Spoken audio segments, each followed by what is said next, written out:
Welcome to AUNZ Riftbound. We are about 2 weeks post the global release of Riftbound Origins, and I thought I would record myself opening a couple of boxes. To make sure my videos are always excellent quality, my microphone decided to sound like I was speaking through a tunnel, so this opening will be having a voiceover rather than my live reactions to the box I'm opening. The second opening of a box, I managed to pull an overnumbered card, which is great. You might be thinking, spoiler alert? Don't worry, I forgot to hit the record button on my camera anyway, so I only have the audio from that. So that second box is lost to time. While past me opened some packs, I thought I would talk about how the Riftbound release went to New Zealand and my experience going into 2 releases and a Nexus night so far, based in Christchurch, New Zealand. On the bottom, you've got the box cost. That was $130 which was about 240 NZ dollars when I purchased it, and we have a running total of the box cost as well. At the moment, the boxes are completely sold out about 6 weeks before the set came out, excluding one store, so I was able to grab 3 boxes. Within a week, that store was completely sold out as well. It's impossible to buy any sealed boxes currently. The only stores with any packs for sale are EB Games and JB Hi-Fi, who sell at a higher cost than most LGSs anyway, so most people aren't buying them from the players that I've spoken to. I wasn't able to grab a Proving Grounds, which sucks, so I won't be able to play Annie or Master Yi. Thankfully, it's been confirmed that those cards will be in the next Nexus night packs, so eventually I can play those. I checked all the New Zealand stores as well that sell singles, and 0 available as well, and the Facebook groups don't have any either. On the New Zealand Facebook group for Riftbound, all of the stores told publicly what their numbers were, and they were quite impressive. Card Merchant West City, which is one of the Auckland stores, managed 83 players. A couple of the Hobby Masters and Hobby Lords all hovered around 40, and most stores in New Zealand got at least 20 players, which is fantastic showing from all the teams. The first release I went to personally was at the TCG Collector Christchurch store, which had 21 players, and the second store I went to was Iron Knight, who I believe had 16, but just didn't post on this page. The first night at TCG Collector, I ran Victor, which I guessed correctly as the best of the pre-con decks. I managed a 3-1 result in best of 1 rounds. First game was against a player who hadn't played much TCG before, had dabbled in a little bit of Pokemon casually. He was running Jinx and I easily won. Second game was versus another Jinx who had a lot of One Piece experience and played very well, but I managed to time a nice Grand Stratagem and won it. The third game I had a bye, as my opponent seemingly left and just didn't tell the store, so I got a free point for that one. The final game was a mirror matchup into another Victor. He was a solid player and he managed to build a better Victor deck than I did with the cards he pulled in his opening packs. The second day was at Iron Knight Gaming. I want to give a massive shout out to the owner Paul, who recognised me and my partner by name in the deck sign up list and greeted us when we arrived and made it a super smooth experience for the whole time. Fantastic store.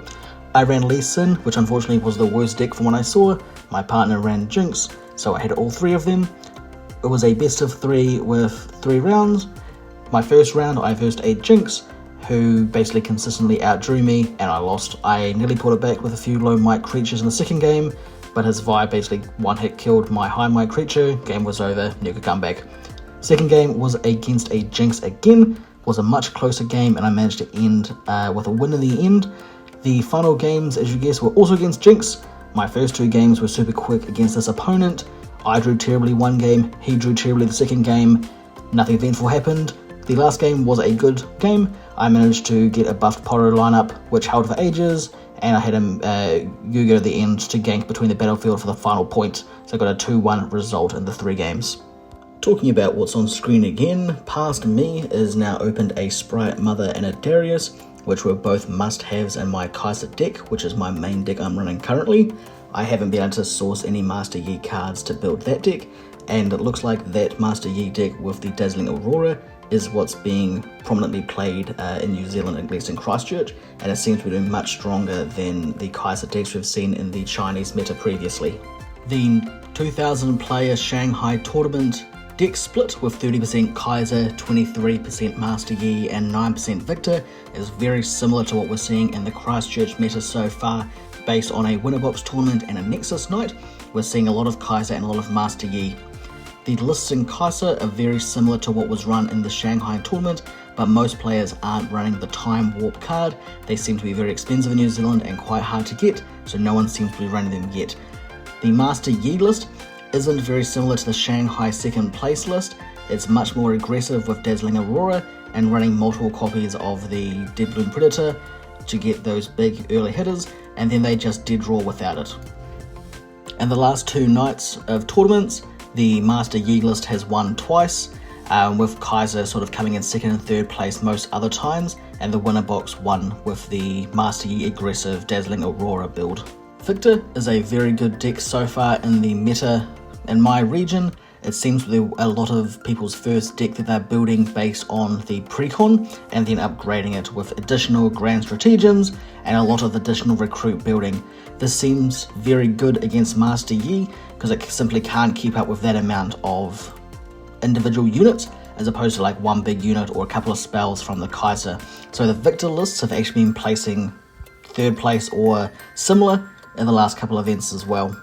I'm not much of a market watcher myself, other than buying them when they're cheap so I can build more decks.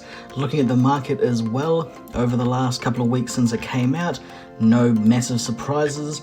Most of the biggest declines in cards were all based on the signatures. Leona, Lee Sin, Teemo, Jinx and Volibear all dropped quite heavily for the signature as more of them entered the market. The only ones that really went up was Kaiser and Ahri as the signature. For some of the more playable cards, the stuff I care about, the things that gained the most were predominantly cards that were in the Proving Ground box that you can't get otherwise. Annie the Legend went up quite significantly, as did Flash, as they are unobtainable in packs and very useful. Some of the other ones that went up was Master Yi, which makes sense, and Singularity and Retreat also went up. Having played quite a lot of games against a lot of different sort of experienced players now, I've got a decent understanding of how the game mechanics work. I did recently pass the judge exam, which is now live, and I'm thinking about the game more in different ways now, like mechanically and how it works sort of longer term, seeing the release of some of the cards from the next set, Spirit Forge. The game currently, in my mind, the mechanical style of it seems very balanced. The way the runes currently work, how the cost is for recycling, not being able to shuffle your deck, things like that seem to be very balanced. But the cards themselves are the things that are unbalanced. Things like Dazzling Aurora and some of those sort of cards being incredibly strong and very quick seem broken at the moment, but looking at the second set already with some of those releases seems to be fixing that problem already. It seems like a much more balanced game than Magic is in its current state, where if you get a couple of good land drops and your opponent doesn't, you almost instantly lose the game and you can't do anything. It always feels like in Riftbound so far based on this set, that you're never really out. You never feel like you're instantly going to lose the game. There always feels like a bit of hope. You're never more than a couple of points behind unless your deck is built that way. So it seems very balanced, and all of the friends of mine that have played Pokemon previously or One Piece or Magic are really seeming to enjoy the game and the mechanical style of it. They've already hinted that in the coming sets we will see 3 coloured legends, which I think will make a much more interesting style of gameplay. Currently with 2, there doesn't seem to be a huge drive in creativity. They seem very streamlined in their colour choices currently, but with a 3rd colour you've got a real balance of how many runes in your deck do certain actions and how you're balancing that to recycling cards. So I'm really excited to see how 3 coloured legends work, because I think that's going to be the most exciting thing that's coming soon. In the next set, Spirit Forge, with the gears and effectively treasure tokens from Magic, I think that's a good change coming in and I like it. I'm just worried that there'll be too many interactions and you won't have as much consistency in your deck because you'll play lots of one-off cards instead, like quite a old Pokemon style when you have lots of individual tech cards and hoping to find them.